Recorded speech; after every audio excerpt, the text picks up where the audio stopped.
Bonjour à tous, c'est Aquabidule35. Alors aujourd'hui on se retrouve pour une petite vidéo de la série Nage de leurre. Et j'ai choisi de vous présenter un leurre très particulier pour une idée de leurre comme ça pour votre ouverture. C'est un Lipless Minnow en fait.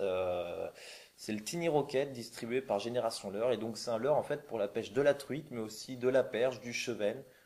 Sûrement des petits black bass, des petits cendres, des petits brochets qui peuvent taper dessus. Donc c'est un leurre coulant qui fait 5 cm pour 3 grammes, donc il se destine à la pêche en ultra léger, mais je pense que ça vous le saviez déjà. Et c'est un leurre silencieux, donc vous voyez des billes à l'intérieur, mais en fait les billes font aucun bruit. Elles servent juste en fait à l'équilibre du leurre. Il est disponible en 4 coloris, tous transparents, donc un rose, un holographique comme celui-là, et normalement il y en a un tout transparent blanc et un chartreuse, voilà, si je me trompe pas.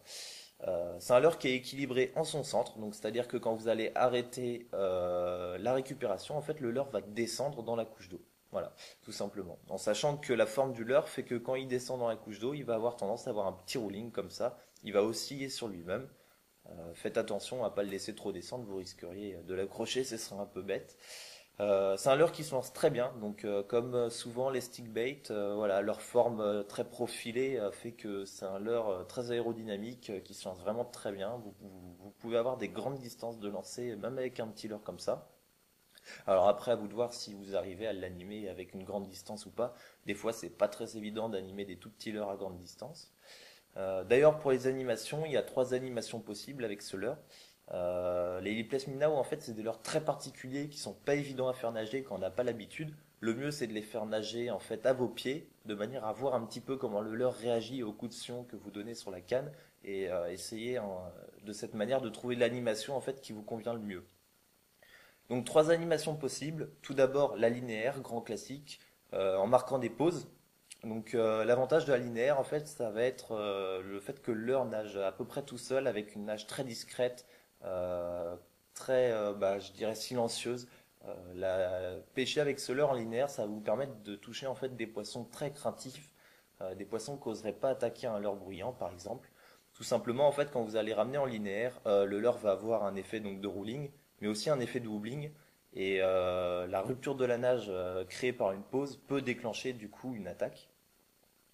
Vous pouvez aussi jerker ce leurre. Alors quand vous allez le jerker, ce leurre il va faire en fait des bonds dans l'eau. C'est-à-dire que quand vous allez le jerker, le leurre va monter dans la couche d'eau et redescendre tout de suite. Et il va décrire en fait des arcs de cercle comme ça à la suite. Il va vraiment sauter comme ça dans l'eau. Et c'est très très particulier, c'est très très dynamique. C'est vraiment destiné en fait à des poissons très agressifs, comme par exemple des perches ou des truites qui auraient un moment d'agressivité comme ça. Je sais pas, par exemple un rayon de soleil qui fait que elles ont envie d'attaquer tout ce qui passe, etc. Donc n'hésitez pas de temps en temps en fait à le jerker. Vous mettez des jerks plus ou moins secs et plus ou moins amples à intervalles relativement réguliers en faisant des petites pauses de temps en temps. Et comme ça, le leurre va pouvoir faire des bonds dans la couche d'eau et avoir cette nage très dynamique et très agressive. Et enfin, dernière animation, c'est peut-être la plus compliquée. L'idée, en fait, c'est de réussir à faire une sorte de walking the dog avec le leurre, en sachant que le leurre reste pas à la même profondeur quand vous donnez des coups de sion, quand vous mettez des petits twitch. Le leurre, en fait, il va continuer à faire ces espèces de petits bonds, ces petits arcs de cercle. Du coup, qu'est-ce qu'il va faire? En fait, il va faire un walking the dog tout en faisant des arcs de cercle. Alors c'est très très particulier, c'est pas évident. Moi j'ai mis beaucoup de temps avant de trouver la bonne fréquence de twitch de manière à ce que le leurre nage bien. Moi, je vous conseille de l'utiliser d'abord en linéaire et de le jerker de temps en temps, de prendre le leurre bien en main avant de vous attaquer à essayer de faire un walking the dog. Surtout qu'à grande distance, par exemple, quand vous lancez, je sais pas, à 10 mètres de vous, vous voyez pas trop comment nage le leurre et vous voyez pas ce que ça rend sous l'eau. Alors voilà, c'est pas évident. C'est vrai que c'est assez délicat en fait à trouver cette espèce de vitesse de récupération et de fréquence de coup de sion. Mais vous y arriverez, hein. De toute façon, ça vient avec le temps et c'est qu'une question d'entraînement. Voilà, donc je pense que j'ai fait le tour par rapport à ce petit leurre.